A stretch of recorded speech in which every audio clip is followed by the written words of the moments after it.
Hello everyone, welcome to Magnet Brains, जहां आपको 100% free of cost education provide की जाती है। मतलब यहां आपको एक या दो चैप्टर पढ़ने के बाद किसी भी तरीके का कोई पेमेंट करने की नीड बिल्कुल नहीं होती है।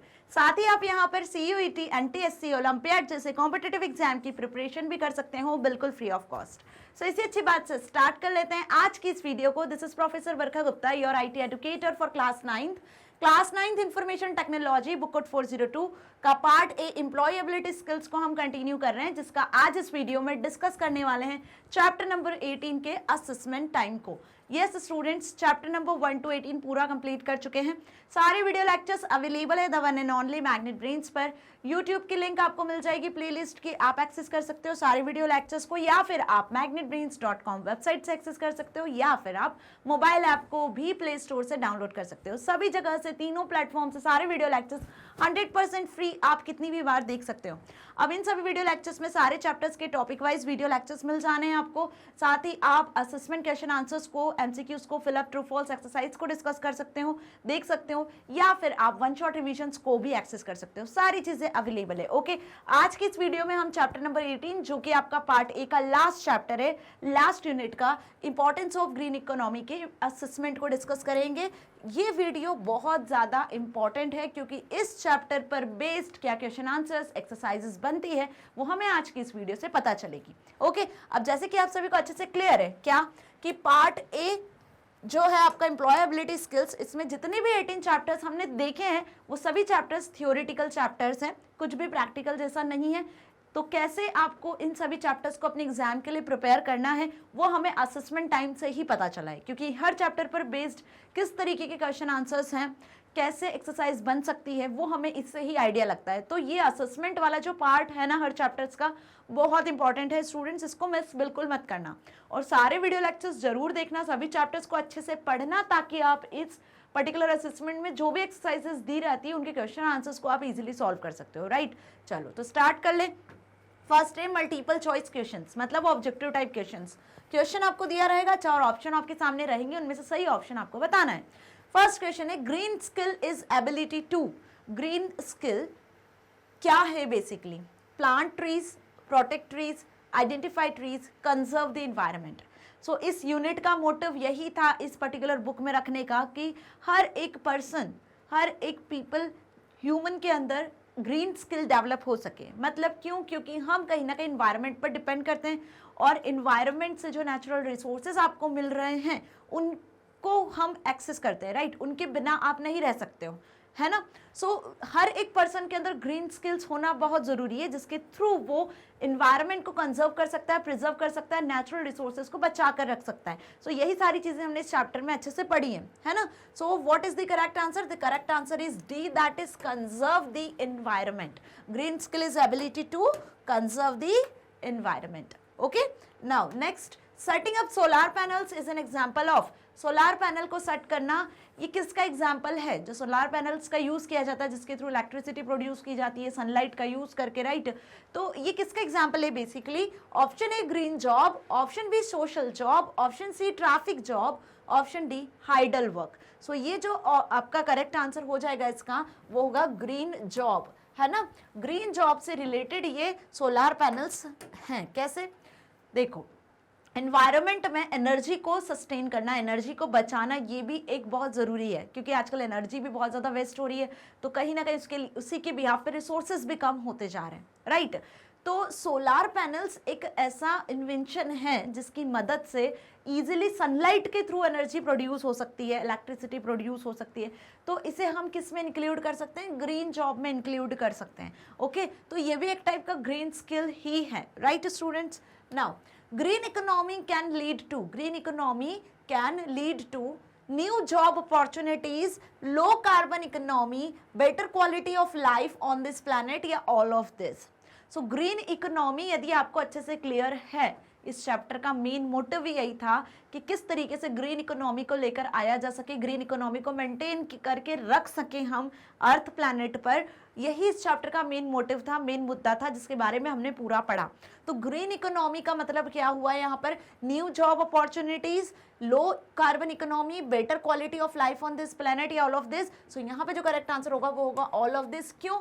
क्योंकि ग्रीन इकोनॉमी के अंदर ग्रीन जॉब्स प्रोवाइड करना, ठीक है, इन्वायरमेंट से रिलेटेड, लो कार्बन इकोनॉमी मतलब कार्बन की ग्रोथ को कम करना, और अर्थ पर जो लाइफ है वो सही क्वालिटी में हो, बेटर हो सके, है ना, इस पर ध्यान देना बेसिकली। तो यही जो 3 पॉइंट है, तीनों पॉइंट किसके अंडर आते हैं, आपके ग्रीन इकोनॉमी में आते हैं। So D is the correct answer, that is all of this. यही हमने इसकी डेफिनेशन में भी देखा था ग्रीन इकोनॉमी में कि इकोलॉजिकल, इन्वायरमेंटल और सोशल इंक्लूजन जो है, इन तीनों में बैलेंस बना के रखना, बेसिकली यही ग्रीन इकोनॉमी का मेन एम है। Okay, now fourth, imparting green skill sets will generate, imparting green skill sets क्या generate करेंगे, more nurses, new species of trees, renewal of fossil fuels या new employment opportunities। तो green economy जो है जिसकी वजह से पीपल्स ग्रीन स्किल्स को डेवलप कर पा रहे हैं, ट्रेन हो रहे हैं, तो उनकी वजह से क्या होगा, कहीं ना कहीं अपॉर्चुनिटीज उन्हें मिलेगी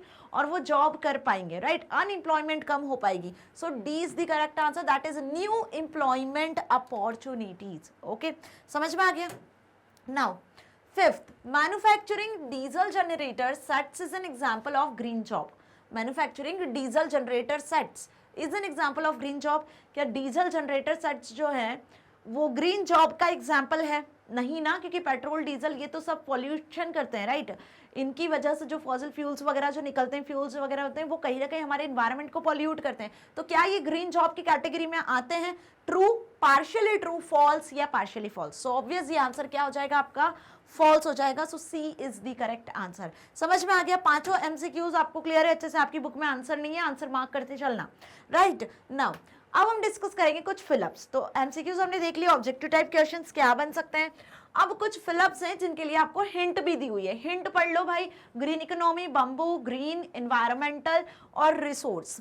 अब ये हिंट आपको एग्जाम में नहीं मिलेगी, ये भी ध्यान रखना, है ना। अब यहाँ पे हमें इन फिलअप्स के आंसर्स को फिल करना है, बहुत ध्यान से समझना है। यदि चैप्टर पढ़ा है ना, सारे चैप्टर के वीडियो लेक्चर्स देखे हुए हैं आपने पूरे इस चैप्टर के, तो आप इनके आंसर्स को इजीली कर पाओगे। क्लियर? चलो फर्स्ट देख लेते हैं। Green economy emphasises on becoming more efficient. Green economy emphasises on, green economy किस पर एम्फसाइज करता है? Becoming more dash efficient. Green economy efficient, bamboo efficient, green, environmental और रिसोर्स। तो ऑब्वियस ग्रीन इकोनॉमी किसको एम्फसाइज करता है भाई? रिसोर्स एफिशिएंट को, लो कार्बन ग्रोथ को, सोशल इंक्लूजन को, इन तीनों को बेसिकली एम्फसाइज करता है। ये तीन ग्रीन इकोनॉमी के मेन गोल हैं, मेन एम है कि रिसोर्सेज को कैसे एफिशिएंटली यूज किया जा सके, वेस्ट ना करके, राइट। नेक्स्ट देखो तो फर्स्ट में क्या आ जाएगा आपका? Resource efficient, right. Second, dash buildings, dash buildings preserve precious natural resources. कौन सी बिल्डिंग्स हैं जो कि प्रीशियस नेचुरल रिसोर्सेज हैं, एयर, वाटर, सनलाइट, इनको प्रिजर्व करता है and improves our quality of life, और हमारी लाइफ की क्वालिटी को इंप्रूव करता है, बढ़ाता है। सो ऑप्शन ग्रीन इकोनॉमी आएगा, बम्बू, ग्रीन या एनवायरमेंटल। क्या? सो ऑब्वियस यहाँ पे क्या आएगा? Green buildings. क्या जाने वाला है? Green buildings preserve precious natural resources and improve the quality of life. So second में क्या आ जाने वाला है? Green buildings, right. Green skills में देखा ना भाई, जहां आप रहते हो अपने आसपास सारी चीज हरी भरी हरियाली रखो, ठीक है, ताकि फ्रेश एयर आप ले सको, आप प्रॉपर और क्लीन एयर को ब्रीद इन कर सको, राइट। ऑक्सीजन जो है आपके आसपास मेंटेन रहे, है ना। सो इसके साथ साथ क्या हो सके, आप देखो ट्रीज होते हैं, प्लांट्स होते हैं अपने आसपास, तो आपका एटमॉस्फेयर जो होता है ना वो ऑटोमेटिकली अच्छा हो जाता है ना। सो यहाँ पे क्या जाएगा? Green buildings. नेक्स्ट देखो third, dash is a tropical commercial grass which control soil erosion. कौन सी ट्रॉपिकल कमर्शियल ग्रास है जो कि सॉइल इरोजन को कंट्रोल करती है? ऑप्शन है यहाँ पे आपको ग्रीन इकोनॉमी, बम्बू, एनवायरमेंटल, इन तीनों में से। सो क्या आ जाएगा यहाँ पे करेक्ट आपका? Fill up bamboo. Bamboo is a tropical commercial grass, okay. अब ये जो बम्बू ट्रीज होते हैं बेसिकली ये सॉइल इरोजन में बहुत हेल्प करते हैं, मतलब हम सॉइल इरोजन को बचाने में, मतलब जो रेनफॉल की वजह से सॉइल इरोड हो जाती है, ठीक है, कहीं ना कहीं सॉइल को ट्रीज पकड़ के नहीं रख पाते हैं, होल्ड नहीं कर पाते हैं। बम्बू जो ट्रीज होते हैं वो इसमें ज़्यादा हेल्पफुल होते हैं, और बहुत ज़्यादा हेल्पफुल ये ट्रीज भी होते हैं क्योंकि इनसे बहुत सारी चीज़ें बन सकती है जो ह्यूमंस के लिए हेल्पफुल रहती है, राइट। तो सॉइल इरोजन को कंट्रोल करते हैं कौन से? Tropical commercial grass bamboo, right. Fourth, a green economy is essential for dash sustainability and future prosperity. तो यहाँ पे आ जाएगा आपका कौन सा ऑप्शन करेक्ट? फोर्थ, इन्वायरमेंटल, कि ग्रीन इकोनॉमी का जो सबसे मेन इंपॉर्टेंट चीज है वो क्या है, क्या एम है यहाँ पर ग्रीन इकोनॉमी का? कि इन्वायरमेंटल को सस्टेन करना, इन्वायरमेंट के थ्रू जितने भी रिसोर्सेज आपको मिल रहे हैं उनको बचा के रखना अपनी फ्यूचर जनरेशन के लिए। सो यहाँ पे क्या आ जाएगा? इन्वायरमेंटल, याद रखना, ओके। बहुत इजी, अच्छे से समझ के चलोगे तो आप इजीली आंसर फिल कर पाओगे, right. Next, transition towards a dash can help us in countering the ecological problems. यहाँ पर आपका जो करेक्ट आंसर होगा फिफ्थ का, वो जो बचा है अपना ग्रीन इकोनॉमी की, transition towards a green economy. जब आप ग्रीन इकोनॉमी के थ्रू चीज़ों को समझते हो, इन्वायरमेंट को सेफ कैसे किया जा सकता है, उनके एम्स को समझते हो, तो that can help us in countering the ecological problems. तो इकोलॉजिकल क्या प्रॉब्लम्स है हमें वो समझ में आती है, राइट। सो यहाँ पे क्या आ जाएगा फिफ्थ में? Green economy, right. So hope you understand all the fill-ups. आप स्क्रीनशॉट ले लो या फिर आप टिक मार्क कर लो अपनी बुक में सारे आंसर्स को, क्योंकि आपकी बुक में इनके आंसर्स टिक नहीं है, राइट। अब आ गए हम आंसर दी फॉलोइंग क्वेश्चंस पर। तो कुछ फिलअप्स, कुछ एमसीक्यूज देख लिए किस तरीके से क्वेश्चंस बन रहे हैं। नाउ कुछ क्वेश्चन आंसर्स हैं जो अब हम डिस्कस करेंगे। यहाँ पर आप क्वेश्चन आपको लॉन्ग शॉर्ट क्वेश्चंस भी मिल जाएंगे, कुछ एप्लीकेशन बेस्ड क्वेश्चंस भी मिलेंगे, ओके। चलो देख लेते हैं first question, define green skills. Green skills क्या होता है? Green skills are the knowledge, abilities, value and attitude needed to live and develop and support a society which reduces the negative impact of human activity on the environment. environment के प्रति जो भी negativity है, जो negative activity है जो humans करते हैं आ रहे हैं, उसको बदलना, उसको change करना, उसको positive way में convert करना, environment को save करना, preserve करना, उसके लिए जो भी knowledge, जो भी ability उन्हें चाहिए है ना, जो support उन्हें चाहिए वो provide करना basically green skills कहलाता है, ठीक है। तो हर एक human का क्या attitude होना चाहिए अपने environment के प्रति, वो green skills के अंदर आता है, right. Next, what is green economy? Green economy क्या होता है? एक बेटर क्वालिटी में अपनी लाइफ को स्पेंड करना अर्थ प्लेनेट पर, उसके लिए आपको एनवायरनमेंट के प्रति क्या चाहिए, है ना, वो हमने ग्रीन इकोनॉमी में देखा। इसके 3 एम्स भी हमने डिस्कस किए हैं, राइट। तो यदि डेफिनेशन आई तो क्या लिखोगे? Green economy is an economy that results in improved human well-being and social equity while significantly reducing environmental risk and ecological scarcities, right। ecological scarcities और environmental risk को कम करके humans किस तरीके से environment के साथ अपनी life को spend करते हैं, उन दोनों में basically balancing के साथ अपनी life spend करते हैं एक better quality में, उसी को हम बोलते हैं green economy, ठीक है। तो green economy एक उसी टाइप की economy है। Now what do you understand by the term green job? अब ग्रीन इकोनॉमी को मेंटेन करने के लिए ग्रीन जॉब्स का यूज किया जाता है। तो ग्रीन जॉब क्या होती है? ग्रीन जॉब वो सारे वर्क होते हैं जिसकी मदद से आप ग्रीन इकोनॉमी को मेंटेन कर सकते हो। Like green job is defined as a work in agriculture, manufacturing, research, development, administrative, service activities that contributes towards preserving or restoring the quality of environment. Environment की क्वालिटी को maintain करने के लिए कहीं ना कहीं ग्रीन इकोनॉमी की तरफ मूव करने के लिए जो जॉब्स आप परफॉर्म करते हो, जो वर्क आप परफॉर्म करते हो, चाहे वो किसी भी फील्ड में हो, एग्रीकल्चर फील्ड में हो, मैन्युफैक्चरिंग फील्ड में हो, पर्टिकुलर वो जॉब कहलाता है आपका green job. So hope you understand this answer, right. Now What are the aims of green economy? Green economy के क्या एम्स है? Low carbon growth, resource efficiency and social inclusion. इन तीनों को हमने एक डेडिकेटेड वीडियो में समझा है ना, डिटेल में। क्या कि ग्रीन इकोनॉमी के बेसिकली 3 एम हैं, जो कि कार्बन ग्रोथ को कम करना, क्योंकि carbon dioxide, nitrogen dioxide, methane, है ना, ये जो सारी पॉइजनस गैसेस हैं कहीं ना कहीं ग्रीन हाउस इफेक्ट की वजह से बढ़ती चली जा रही है और हमारे इन्वायरमेंट को अफेक्ट कर रही है, हार्म कर रही है। तो इस कार्बन ग्रोथ को कम करना, जिससे बहुत सारी डिसीजेस स्किन से रिलेटेड या कैंसर जैसे डिसीजेस हो रही है, ह्यूमन वाइल्ड लाइफ अफेक्ट हो रही है। सो कार्बन की ग्रोथ को कैसे कम किया जा सकता है? सबसे पहला एम ये रिसोर्स को एफिशिएंटली यूज करना। एयर, वाटर, सनलाइट जो रिसोर्सेज आपको मिल रहे हैं हैं, जो बेसिक नीड है आपकी, उनको वेस्ट नहीं करना है, उनको लिमिटेड वे में कैसे एक्सेस करना है, अपने फ्यूचर के लिए कैसे बचा के रखना है। रिसोर्स एफिशिएंसी में देखा, सोशल इंक्लूजन, सामाजिक समावेश, एक तरीके से आपके आसपास सोसाइटी में जो लोग रहते हैं उन्हें कैसे जागरूक करना है ना। सो इन्वायरमेंट और सोसाइटी दोनों के बीच में कैसे बैलेंस बने रहना चाहिए, वो बेसिकली ग्रीन इकोनॉमी का मेन मुद्दा है, मेन काम है, right. Next, what are the 6 key points on which green economy is based. कौन से ऐसे 6 पॉइंट्स हैं जिन पर ग्रीन इकोनॉमी बेस्ड है। So green economy is based on the following key points. First, clean transportation. Second, efficient and cleaner energy production. Third, water management, land management, greener buildings, waste management and disposal. So these all are the main 6 key points जिन पर based है green economy, right?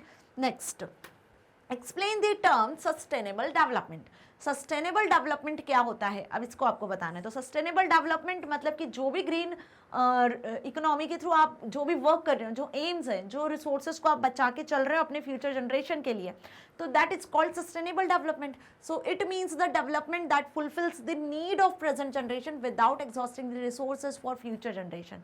बहुत ध्यान से समझ लेना इस line को, ठीक है, कि अपनी प्रेजेंट जनरेशन में जो भी नीड है नेचुरल रिसोर्सेज से रिलेटेड, वो नीड्स तो फुलफिल हो ही रही है, लेकिन आप उन रिसोर्सेज को बचा के रख रहे हो, सस्टेन करके रख रहे हो अपनी फ्यूचर जनरेशन के लिए भी, that is called sustainable development, right. समझ में आ गया। अब यहाँ पे भी रिलेटेड है किससे, आपके एनवायरमेंट से, एनवायरमेंट के थ्रू जो आपको नेचुरल रिसोर्सेज मिल रहे हैं। सो ये कुछ हमने छोटे छोटे आंसर्स देखे, short, very short answer type questions. Define the terms like, कौन कौन से इंपॉर्टेंट डिफाइन द टर्म्स है वो हमने इस चैप्टर से रिलेटेड देख लिया। नाउ डी, आंसर इन 1 और 2 सेंटेंस। आंसर करना है अब आपको कुछ क्वेश्चंस को 1 और 2 सेंटेंस, मतलब वेरी शॉर्ट आंसर टाइप कुछ क्वेश्चंस है। And list any 3 human activities that cause damage to environment. 3 human activities के बारे में आपको बताना है यहाँ पे जिससे एनवायरनमेंट अफेक्ट हो रहा है, एनवायरनमेंट डैमेज हो रहा है। तो सबसे main important pollution, air, water, land pollution जो है, इसकी वजह से कहीं ना कहीं एनवायरनमेंट अफेक्ट हो रहा है। Burning fossil fuels and deforestation. Deforestation बड़ा मुद्दा है कि ग्रोइंग पॉपुलेशन को ध्यान में रखकर इंडस्ट्रियलाइजेशन, अर्बनाइजेशन बढ़ते चले जा रहे हैं, जिसकी वजह से फॉरेस्ट को हटाया जा रहा है, वाइल्ड लाइफ यहाँ से कहीं ना कहीं हट रही है। So deforestation, pollution, burning fossil fuels, this all are the harmful effect for environment, right. List any 2 job opportunities in the green sector. Green sector के पर बेस्ड जो भी जॉब अपॉर्चुनिटीज आपको मिल रही है, जो हमने जीएसडी प्रोग्राम्स के थ्रू देखा था, जो जीएसडी कोर्सेज में हमने डिफरेंट फील्ड्स पढ़ी थी, राइट, वही आपको यहाँ पे लिख देना, कोई भी 2। So geothermal energy and water conservation यहाँ पे लिखा हुआ है। इसके अलावा आप और भी कोई से भी नाम लिख सकते हो जो हमने पढ़े थे इतने सारे, right. Now, how do greenhouse gases affect our environment. Greenhouse gases कैसे हमारे एनवायरनमेंट को अफेक्ट कर रही हैं। So this greenhouse gases traps radiation from the sun and warms the planet surface. Obvious, जो earth की surface है, जो प्लैनेट की सरफेस है, उसको ज़्यादा हीट अप कर रही है, उसको ज़्यादा वार्म कर रही है। कौन? Greenhouse gases that traps the radiation from sun. Sun से जो रेडिएशन आ रही है उनको ट्रैप कर रही है और अर्थ की सरफेस को बहुत ज़्यादा वार्म और बहुत ज़्यादा हीट कर रही है, जिसकी वजह से ग्लेशियर्स मेल्ट हो रहे हैं, सी लेवल कम होता जा रहा है और बहुत सारी प्रॉब्लम्स, हेल्थ से related problems, human, wildlife, forest, trees, हर चीज से रिलेटेड प्रॉब्लम्स आपको यहाँ पर देखने को मिल रही है। तो प्लैनेट को सेव करना है हमें, तो कहीं ना कहीं हमें जो ग्रीन इकोनॉमी से रिलेटेड पॉइंट्स है ना, जो हमने पढ़े हुए हैं, उसकी तरफ मूव करना है, प्लैनेट को सेफ और सिक्योर रखना है। Now, how do green jobs help in restoring the quality of environment. कैसे ग्रीन जॉब्स जो है वो एनवायरनमेंट की क्वालिटी को मेंटेन करते हैं, बढ़ाते हैं और हमारे इन्वायरमेंट को पहले जैसा वापस रख सकते हैं। So green jobs reduce the environmental impact of enterprise and economic sectors by improving the efficiency of energy, raw materials and water. पहला पॉइंट। दूसरा, decarbonizing the economy and bringing down emissions of greenhouse gases. Third, minimizing or avoiding all forms of waste and pollution. And fourth, protecting or restoring ecosystem. तो ये 4 points हैं जिनकी वजह से आप अपने इन्वायरमेंट को क्या रख सकते हो, उसकी क्वालिटी को मेंटेन कर सकते हो, इन्वायरमेंट को सेफ रख सकते हो। क्या पॉइंट है पहला, फिर से पढ़ लेते हैं। Enterprise and economic sector improving the efficiency of energy. इनके थ्रू आप एनर्जी की एफिशिएंसी को इंप्रूव कर सकते हो। Raw materials and waters, then decarbonizing the economy and bringing down emissions of greenhouse gases. greenhouse gases से जो emission हो रहा है, जो भी emit हो रही है, जो gases हैं, जो sun की radiation से trap होके जो गैसेस आपको हार्म कर रही हैं उनको कहीं ना कहीं काफी हद तक कम करना, क्योंकि उनमें कार्बन के एलिमेंट्स आते होते, कार्बन की ग्रोथ को आपको कम करना, राइट। मिनिमाइजिंग और avoiding all forms of waste and pollution, जिस भी टाइप का पॉल्यूशन हो रहा है, जो वेस्ट आपको दिखता है ना, तो कम से कम वेस्ट करना। एंड सेकेंड थिंग कि जो भी चीजें पॉल्यूशन फैला रही हैं उनको कम से कम यूज करना, सारी चीजें ऑर्गेनिक यूज करो भाई, आजकल तो ऑर्गेनिक का जमाना है, राइट। प्रोटेक्टिंग रिस्टोरिंग इकोसिस्टम, और इसी तरीके से हम एक इको फ्रेंडली लाइफस्टाइल को अपना सकते हैं, इकोसिस्टम को प्रोटेक्ट कर सकते हैं। Okay, now what issues does India aims to address thought green economy initiatives. Green economy initiative के थ्रू कौन से 3 ऐसे इश्यूज हैं जो कि एड्रेस किए गए हैं। With economic growth averaging 7.4% annually, India faces significantly challenges including exploitation of natural resources, rapid industrialisation, poverty and unemployment. Obvious ये 3-4 चीजें ही हैं जो हमारे इंडिया को डेवलप होने में कहीं ना कहीं रोक रही हैं, है ना। क्यों इंडिया अभी तक एक डेवलपिंग कंट्री ही है? जस्ट बिकॉज क्योंकि unemployment, rapid industrialisation, natural resources का एक्सप्लॉयटेशन, पोवर्टी, ये चीजें काफी हद तक अभी भी हैं, कम नहीं हुई हैं, धीरे धीरे कम हो रही है, लेकिन जब ये पूरी तरीके से कम हो जाएगी तो हम डेवलप्ड कंट्री की कैटेगरीज में आ जाएंगे, राइट। और कहीं ना कहीं हमारा जो एम्प्लॉयमेंट है, एनवायरमेंट है, वो भी सेफ रहेगा, है ना। सो क्या लिखोगे आप यहाँ पर? जो 4 पॉइंट्स है, 3 पॉइंट्स है, वो हमने भी एक डेडिकेटेड वीडियो में फिर पढ़े हैं ये सारी चीज़ों को, ठीक है। और यहाँ पर भी यदि आते तो आपको यही 4 पॉइंट्स लिख कर आना है, like exploitation of natural resources, सबसे पहला इशू ग्रीन इकोनॉमी को लेकर कि नेचुरल रिसोर्सेज का एक्सप्लॉयटेशन होना। Second, rapid industrialisation, population growth बढ़ रही है तो इंडस्ट्रियलाइजेशन भी रैपिडली बढ़ रहा है, डिफॉरेस्टेशन की वजह से, now poverty and unemployment, right. अब जब ग्रीन स्किल्स डेवलप होंगे, है ना, ग्रीन सेक्टर से रिलेटेड कुछ कोर्सेज होंगे तो उनसे रिलेटेड जॉब्स होंगी, तो ग्रीन जॉब्स जब आएंगी तो उसमें बहुत सारे नंबर ऑफ पीपल्स को ट्रेन किया जाएगा, उन्हें फिर कहीं ना कहीं ये जो अनएम्प्लॉयमेंट वाला फैक्टर है ये कम हो जाएगा, right. Now answer the following question E. अब कुछ लॉन्ग आंसर्स यहाँ पे आपको मिलेंगे, अभी तक हमने शॉर्ट, वेरी शॉर्ट देख लिए किस तरीके से क्वेश्चंस बन सकते हैं। जो लॉन्ग आंसर है उसमें पहला क्वेश्चन आपको यहाँ पे दिया है, what is green skill and what is its importance in the present times. Green skill क्या होता है डिस्कस कर लिया अभी।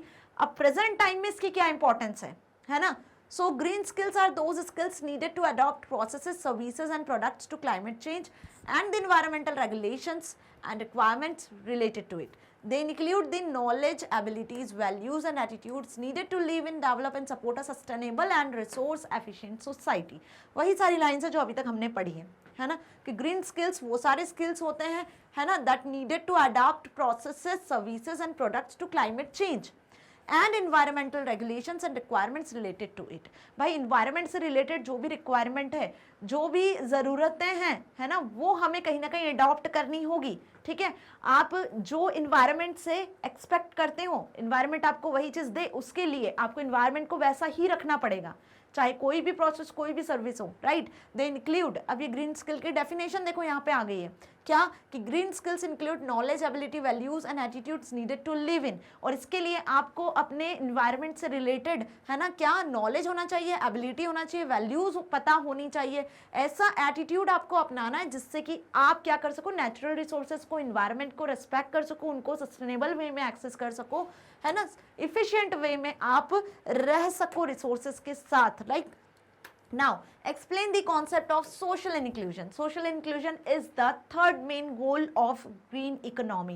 क्या होता है social inclusion? So, social inclusion is the process of improving the terms on which individuals and groups take part in society. हर एक इंडिविजुअल या group of individuals, group of peoples, जो मेंबर्स होते हैं वो हर एक इंडिविजुअल अपना बेस्ट दे सके environment से related, right, that they improve the ability, opportunity and dignity of those disadvantaged on basis of their identity, right. So social inclusion का मतलब बेसिकली यही है कि हर एक इंडिविजुअल की बात करें या ग्रुप ऑफ इंडिविजुअल्स की बात करें या हम कोई पब्लिक या प्राइवेट सेक्टर की बात करें, हर किसी का मेन एम या मेन रिस्पॉन्सिबिलिटी होना चाहिए कि जो नेचुरल रिसोर्सेज, जो इन्वायरमेंट आपको दे रहा है उसके साथ आप उसी तरीके से बिहेव कर सको।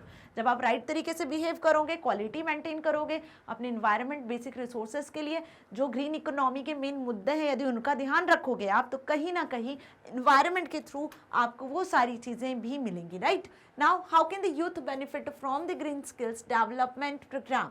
Of the government of India. So GSDP के बारे में हमने पढ़ा था, इस प्रोग्राम के बारे में देखा था, किन किन फील्ड्स में इस प्रोग्राम के थ्रू लोगों को नॉलेज प्रोवाइड किया जा रहा है, बहुत सारी चीज़ें हमने देखी थी, क्या जॉब अपॉर्चुनिटीज़ है, क्या मेन एम है इस प्रोग्राम के। ओके, सो यहाँ पर how can the youth benefit from the green skill development programme of the government of India, कैसे बेनिफिट मिल रहा है यूथ को इसका वो बताना है, ठीक है।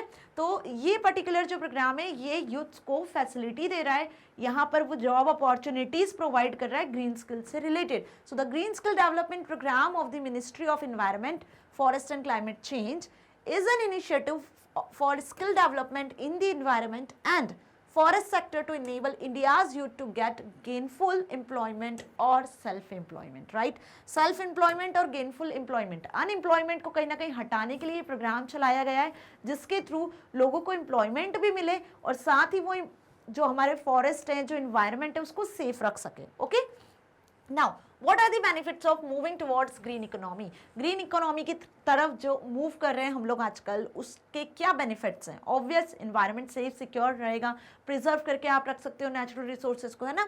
सो in a green economy growth in employment and income are driven by public and private investment into such economic activities, infrastructure and assets that allow reduced carbon emissions and pollution, enhanced energy and resource efficiency, and prevention of the loss of biodiversity and ecosystem services। तो ये वही सारे points हो गए जो हमने इसके M में देखे। कार्बन ग्रोथ को कम करना, इफिशिएंटली रिसोर्सेज को यूज करना, बायोडाइवर्सिटी और इकोसिस्टम सर्विसेज को बचाना है जो इनका लॉस्ट होता जा रहा है ना, जैसे इकोसिस्टम में जो चीज़ें लॉस होती जा रही है, वाइल्ड लाइफ लॉस होती जा रही है, उनको बचाना, बायोडाइवर्सिटी को प्रिजर्व करना, this all are the benefits of green economy, right. Now why is low carbon growth the chief aim of green economy? Green economy का सबसे मेन इंपॉर्टेंट जो एम है वो लो कार्बन ग्रोथ है, सबसे पहला एम देखा था। क्यों? How do the increased carbon emissions impact the environment, और कैसे ये जो कार्बन इमिशंस इंक्रीज होता जा रहा है वो कैसे इन्वायरमेंट को इम्पैक्ट कर रहा है, ठीक है। So shifting the low carbon economy on a global scale could bring sustainable benefits for both developed and developing countries. Okay, ये चीज़ हमने देखी है अभी कि जो कार्बन ग्रोथ है जो बढ़ती चली जा रही है, कार्बन ग्रोथ है ना, ये कहीं ना कहीं जो डेवलप्ड और डेवलपिंग कंट्रीज है उन दोनों को अफेक्ट कर रही है, right? So this strategies seek to achieve social, economical and environmental development goals while reducing long-term greenhouse gas emissions and increasing resilience to climate change impacts। और इसकी वजह से जो ग्रीन हाउस गैसेज हैं, है ना, वो ग्रीन हाउस गैसेज हमारे इन्वायरमेंट को किस तरीके से इफेक्ट कर रही है, साथ ही साथ ह्यूमन लाइफ को कैसे इम्पैक्ट कर रही है वो हमने देखा है, राइट। सो यहाँ पे सबसे पहला मुद्दा लो कार्बन ग्रोथ का यही है कि ये यदि कार्बन ग्रोथ यदि कम हो जाती है तो कहीं ना कहीं इन्वायरमेंट तो सेफ होगा ही होगा, लेकिन ह्यूमन हेल्थ जो है, जो वाइल्ड लाइफ है, जो बायोडाइवर्सिटी है, वो भी सेफ हो जाएगी, ठीक है। क्योंकि रिसोर्सेज तो अल्टीमेटली हमें मिलेंगे, जो नेचुरल रिसोर्सेज है वो तो हमें मिलेंगे, उनको कैसे यूज करना है आपको लिमिटेड वे में, वो तो सेकंड पॉइंट हो जाता है, लेकिन सबसे पहला कार्बन ग्रोथ का है, क्योंकि कार्बन ग्रोथ यदि कम हो गई तो कहीं ना कहीं ये सारी चीजें ऑटोमेटिकली कंजर्व होने लगेगी, right. Now application based questions F, last part है आपके असेसमेंट का।